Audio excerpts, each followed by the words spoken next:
Okay. So karon bago lang ning naluto, guys. Ako na to be. Muna yung kuan batch sa bulalo. Bulalo na sa ta ka previous katong kuan nagputsiro man ta.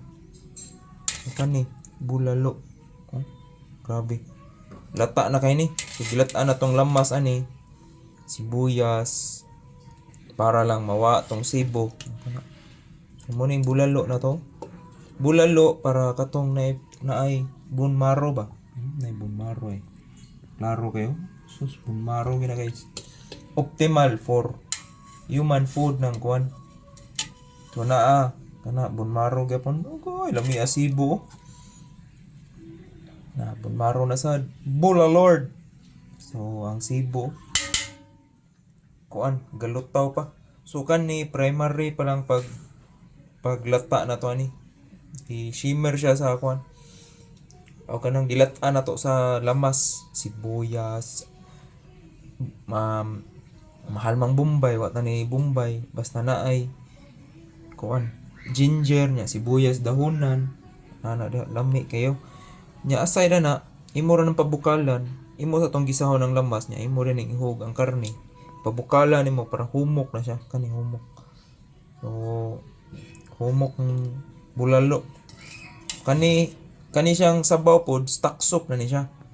So magamit ni nimo isabaw nimo sa imong beef noodles, pang timpla ba. So muna soup stock. So ana simple kayo. Oh. Sus kanang ang usa ka serving ani hug ni 200 siguro. Kana. So kani dako kay bukog, so gigabas ng bukog para sakto kayo. So muna ang first step sa bulalo.